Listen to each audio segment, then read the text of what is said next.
com base nas posições que vocês têm, a gente pode passar por todas elas, né? Algumas aprofundar mais ou menos, mas queria falar principalmente de China. E nessa aqui a gente poderia falar um pouco Tá mais, bom. mas, bom, só das posições, né? Tem a vendida em rupia indiana, o renminbi chinês, mantiveram cripto, mas queria começar mais com China, porque eles têm uma relação com a China, né, e o short no renminbi. E como é que vocês estão vendo, talvez um dos assuntos que, pelo menos quando a gente traz convidados aqui, o que divide um pouco mais de opiniões sobre o que está acontecendo com a China ou não, né? Se está num processo de desaceleração, claro, estagnação econômica, mas muita gente ainda vê alguma oportunidade, enfim. Como é que vocês estão vendo a economia chinesa? É, acho que a posição de China, né, ela tem dois pilares, né? Ela tem o dólar e ela tem o renminbi de um lado, né? Então a gente não está short o renminbi só pelas questões inerentes à China, né? A gente está short porque a gente acha que este conflito ele vai ser um dos canais onde ele vai ser refletido numa desvalorização da moeda, né? Então o que está muito por trás disso é o Trump virando presidente. Ele já falou N vezes, né, que ele vai subir tarifa e, e vai subir tarifa muito forte contra a China, né, que é o grande, digamos, conflito geopolítico que a gente tem no mundo hoje, é Uhum.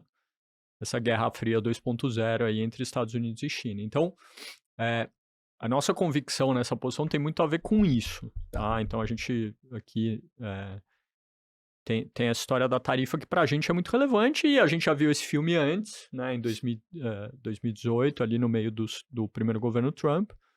Subiu a tarifa, a moeda desvaloriza, né? Não tem isso no preço, é uma posição que por conta do diferencial de juros a gente é pago para esperar. Então, assim, esse trade tem várias características que nos atraem nele, né? Mas falando especificamente da China, né? O que nos parece, tá?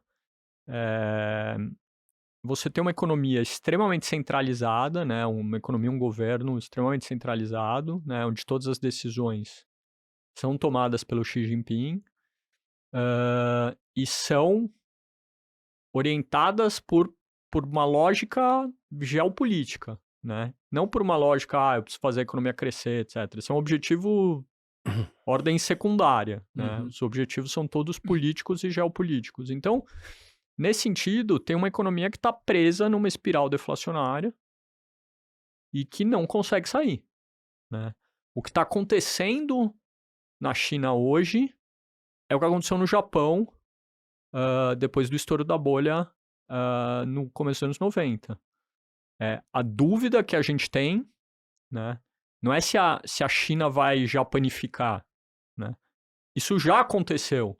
A dúvida é se, como o Japão, ela vai levar 20, 25 anos para perceber o problema e buscar a saída dele, ou se esse ciclo vai ser mais rápido, né? Então, em setembro do ano passado, teve a história, o governo veio, o governo, Banco Central, etc. Não, a gente agora vai fazer tudo o que é necessário para reestimular a economia e tirar ela dessa espiral. E ali a bolsa chinesa subiu, Uhum. etc. A gente até se beneficiou disso na época. E a moeda, naquele momento, até deu uma valorizada que a gente aproveitou para aumentar a posição. Mas a gente não acha que eles fizeram tudo o que eles podem fazer, né? E não, com certeza, não conseguiram tirar essa economia de uma espiral deflacionária. Então, talvez o preço mais absurdo que a gente tem no mundo hoje, assim, absurdo vis-à-vis o que a gente estava acostumado nos últimos 5 anos, hoje a taxa de juro de 30 anos da China é abaixo da taxa de juro de 30 anos do Japão. É uma coisa que nunca tinha acontecido na história, né? Então, se tem um país que a taxa de juros de 10 anos, por exemplo, que nos Estados Unidos está 4,60, como o Luiz falou, a taxa de juros de 10 anos da China está 1,5. Né? Como que você... Qual o sinal que isso está dando? Que, cara, esse país está preso numa espiral deflacionária que ele não consegue sair. Né? Ontem saíram os dados de inflação na China. O CPI chinês, né, o equivalente do IPCA deles, está rodando abaixo de 1% ao ano. Né? O CPI. O PPI, que é o IGPM deles, né, que é o preço ao produtor, está rodando a deflação já tem quase 2 anos. Deflação sem parar a quase 2 anos. Né? Então, o país está preso numa espiral deflacionária que ele não consegue sair e, pelo contrário, todas as políticas que ele faz... Quais são as políticas do Xi? É estimular o crescimento da oferta. Não, precisamos ter mais investimento em semicondutores, mais investimento em carro elétrico, mais investimento em não sei o que lá. E exportar esse excesso de oferta para o resto do mundo. Sim. Então, internamente, você não estimula a demanda, você só estimula a oferta. Isso classicamente faz o quê? O preço cair. E você exporta o seu excedente para o resto do mundo. E aí, o que o resto do mundo tá fazendo? E o Trump é só a versão mais barulhenta disso. Cara, eu não quero ser invadido por carro chinês, por celular chinês, por qualquer outro produto chinês. Né? Então, vai subir imposto. O próprio Brasil subiu imposto no carro chinês e provavelmente vai subir mais. Né? E mesmo assim, a BYD foi a 5ª ou 6ª maior vendedora de carro no Brasil ano passado, vindo de nada, né? 2, 3 anos atrás.